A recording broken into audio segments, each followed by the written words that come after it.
Today is my dear sister-in-law's wedding, but here I am lying in a hospital bed.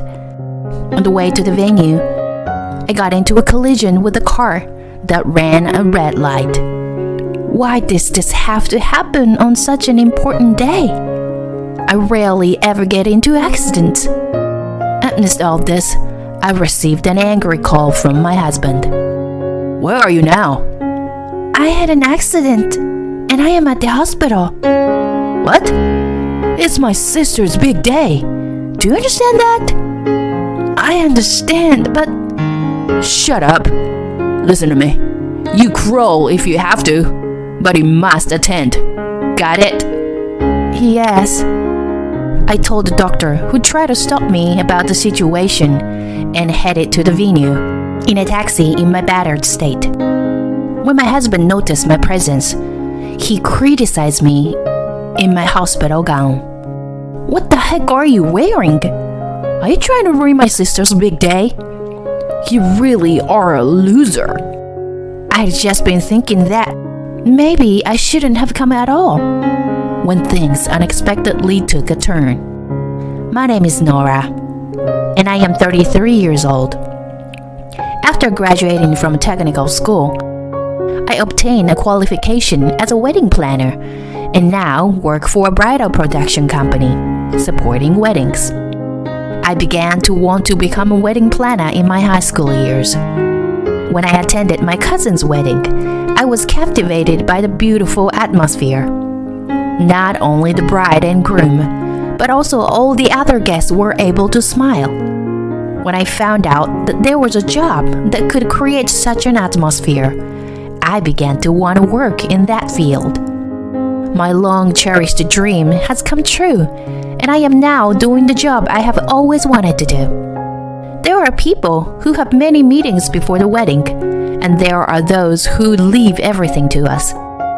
Among the various couples, I always try to make it the best wedding for them. 2 years ago, I got married as well. My partner's name is Troy, who was a classmate in high school. We were in the same music club, but we didn't start dating back then. We reunited at a high school reunion a few years ago and developed a relationship that led to marriage. At first, after getting married, I was very happy to be living the life I wanted with the person I loved. However, now that 2 years have passed since their marriage, my true feelings have changed. I think that I should not have gotten married. This feeling started in the first year of our marriage. Although we had small arguments on a daily basis, there were times when we didn't talk to each other all day long. One day, I had to work overtime, which was unusual, and came home after 8 p.m. Before leaving the workplace, I checked my smartphone and saw that my husband had called me dozens of times. I called him back, but there was no sign of him answering. When I became anxious and hurried back home, there he was, lying on the sofa. I ran to him, worried, and called out to him, "Hey, Troy, are you okay?" Huh? What do you mean? Well, I saw a bunch of missed calls from you, so I thought something might have happened. What? Don't you know why I called you? My husband is staring at me in a bad mood, and eventually, he started fizzling out of frustration. I couldn't help but sense his irritation. I had no idea why my husband was so angry. Did I inadvertently do something to upset him? With that thought in mind, I asked him hastily, "Hey, did I do something? Did I do something to make you so angry?" Huh? It's because you came home late. You are a wife, but you prioritize your work over your husband? Troy? My voice trembled, involuntarily, as I saw my husband's demon-like expression. It was the first time I had ever seen him like this, so I didn't know how to respond. Ignoring my fear, my husband clicked his tongue intentionally and gave me a disdainful look, then spoke to me roughly as if he couldn't be bothered. Listen, you don't have enough awareness as a wife. I married a woman like you who's nothing special. You should be grateful to me. Troy, what are you talking about? We got married because we love each other. There is no way that's true. I only talked to you at the reunion because you had a better face than most. What? That's a lie, right? It doesn't matter. You ended up falling in love with me anyway. Well, I thought you were more capable of doing household chores. But that was a miscalculation. That's terrible. What do you think of me? I'm not your housekeeper. It sounds like my husband is giving a cold, menacing glare as I try to argue back with him. I was visibly shaking, and he seems to be looking down on me. Listen, you are in the position of someone who was married off. Therefore, you should be grateful to me. Got it? What? We're not an equal couple? That's just on the surface. I didn't really fall in love with you or anything like that. Then what's the point of being married? Let's get a divorce right now. Are you sure about that? Your parents were happy about this marriage, weren't they? Plus, you get along well with my family. Can you really just decide to get a divorce all of a sudden like this? As my husband uttered those words, my chest tightened with a strong grip. He was right. My parents were overjoyed with our marriage, and his parents also treated me like their own daughter. Even his sister adored me. Could I really make them all sad with my selfish feelings? I couldn't hurt the people who cared for me. My husband knew my kind-hearted nature well, and that was why he could make such a strong statement. He was taking advantage of my kindness. His arrogance angered me, but I didn't have the courage to stand up to him. Since then, my husband treated me like a housekeeper. If I came home late, he complained. And if I wasn't prepared for meals or bath on his schedule, he would yell mercilessly. He even threw things at me when he was in a bad mood. Every time he did that, I poured out my thoughts and feelings into my diary. I wrote down what he did and said, and how I felt at the time. By recording these events in detail, I was able to calm my emotions. This kind of married life continued for 2 years. I had gotten used to it, but my heart was still worn down. One day, some happy news came to me. Marriage? I involuntarily asked back in a loud voice. The person on the phone was my husband's sister, Iris. Yes, I'm getting married. Iris happily told me over the phone. Oh, congratulations, Iris. I'm so happy for you. Thank you very much. And there's something I want to ask you, Nora. Something you want to ask me? I'll do anything I can for you. Actually, we haven't decided on a wedding venue or anything yet. So I really want to consult with you as a wedding planner. With me? Of course. I'll be glad to do it. Really? Thank you, sis. I love you. The next day, I started to carve out time for my beloved sister-in-law and began to plan her wedding.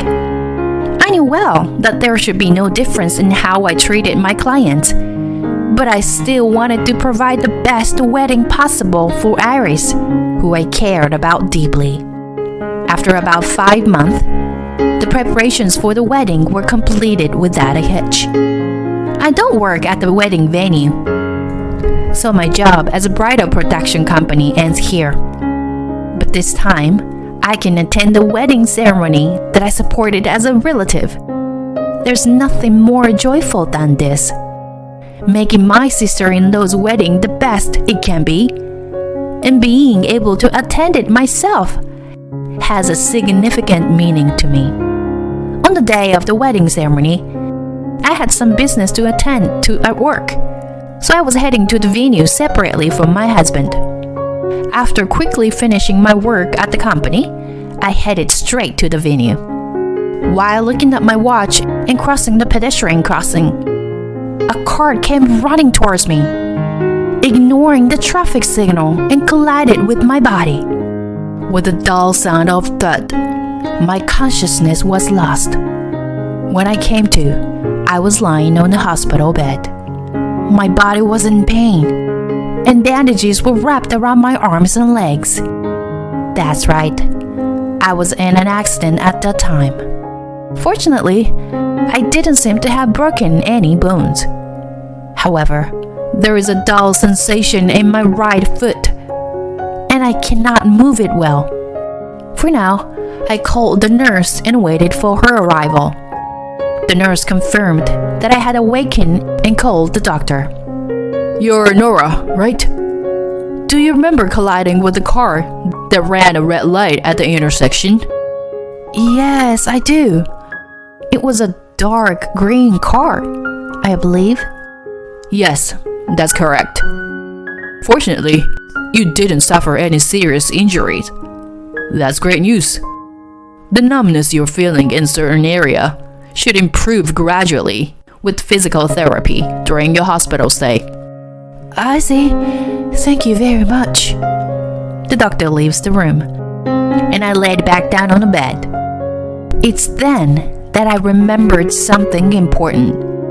Wait, isn't today Iris's wedding? As I search through my bag for my phone, it starts ringing. Hey, Nora!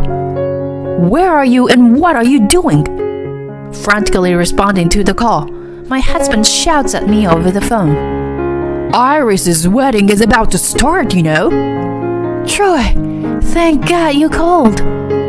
Honey, it's perfect timing. Actually, I got into an accident on my way to the wedding. What? An accident? Yeah, so I don't think I'll be able to make it today. My husband yelled at me, as if my words were a nuisance. His voice was piercingly loud. Don't you dare mess around. Today is my sister's big day. You know that, right? I know, but right now... What? Shut up. Listen, even if you have to crawl, you're gonna attend the ceremony. Got it? But...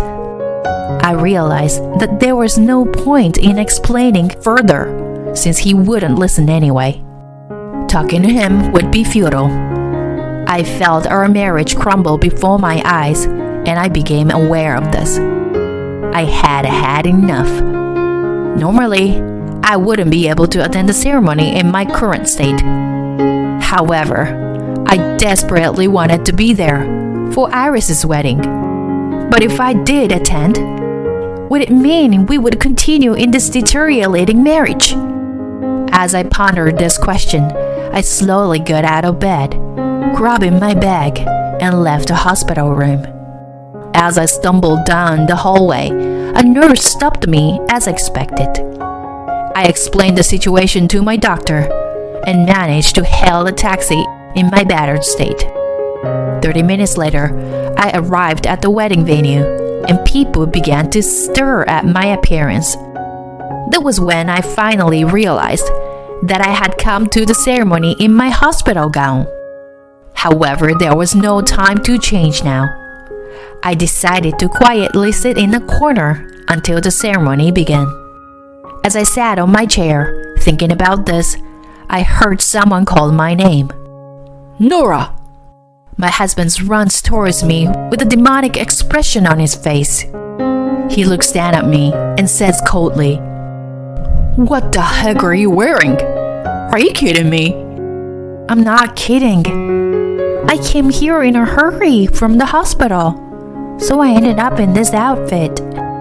Don't talk back to me. Come on. It's supposed to be the big day for Iris. And you're ruining the mood with your ugly face. I'm sorry. Seriously. Listen, you are not allowed to say a word today. Just behave yourself. Got it? Oh, okay. As I nod, my husband looks down on me with a triumphant expression. I thought to myself that I would have been better not to come in the first place if it was going to be like this. That's when Iris, her face red, appeared. Hey, Troy! What was that just now? Troy notices her and asks, Oh, Iris, what's wrong? Are you ready? Never mind that. Just answer me. What was that conversation just now? Why is Nora in such a state here? Listen, she got into an accident on her way here. She's so clumsy. But don't worry, I made sure to bring her to the venue for you. Huh? An accident?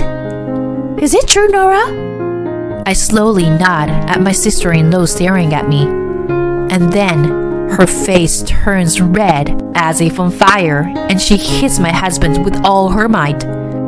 With a dry sound of a slap, my husband's head tilts. Troy holds his left cheek and snaps at Iris. Hey, Iris! What the hell are you doing?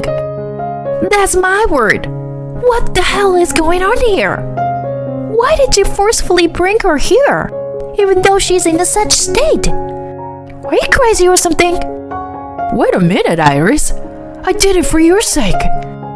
How is this for my sake? My beloved sister is in such a terrible state. Did you think that I would be happy seeing her like this? Well, that's... My sister-in-law gives my husband a piercing glare, and Troy flinches at her intense gaze. I can't believe my own brother would do something like this.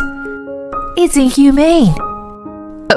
Iris, you don't have to say it like that.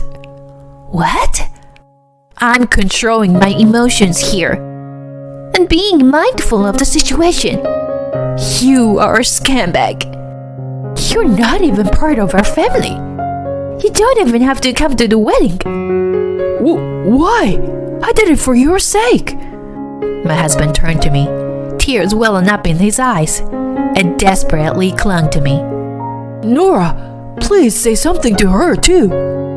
That I did it for Iris. Right, Nora? Come on. What? Why me? Isn't it obvious? If you hadn't gotten into an accident, we wouldn't have had to do this. My husband, instead of acknowledging his own mistakes, blamed me for getting into an accident.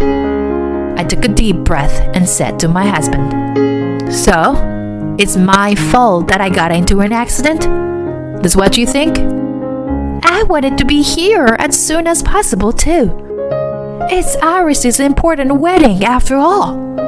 I couldn't hold back my emotions. Despite that, instead of comforting me, you told me to crawl over here. What do you think I am? Some kind of joke? Well, that's... I don't need you to tell me. I care about Iris and wanted to participate in the wedding from the beginning. That's why I listened to your stupid demands and crawled my way over here. Calm down. It's a wedding today. We can talk later. Shut up. I can't forgive you for trampling all over someone's feelings like this on a day like today. I have no intention of continuing to be married to a person like you any longer. I'm not your maid. Do whatever you want by yourself. I said that and headed towards the exit. My sister-in-law Iris supported my back as if to comfort me. Hey, Nora, I'll take a lot of pictures of the wedding for you to see later. Iris. With tears in my eyes, my sister-in-law continued. Don't cry. I want you to see me at my happiest more than anyone else, okay? Yeah, thank you. I got back in a taxi and returned to the hospital. The attending doctor scolded me severely, and I ended up being hospitalized for several days. Later, I heard from Iris that my husband couldn't attend the wedding ceremony. Relatives who had overheard our conversation became furious and rained down insults on Troy. They even said that he wasn't a member of the family and he was kicked out of the venue. With encouragement from Iris, I decided to divorce my husband. The diary where I had written down his harassment turned out to be advantageous for the divorce. Although all of this happened after I was discharged from the hospital, I no longer wanted to give up on my life. I couldn't sacrifice my precious life for a man like him. I will be busy with the divorce process for a while, but I still believe I will eventually be happy and continue to fight for it.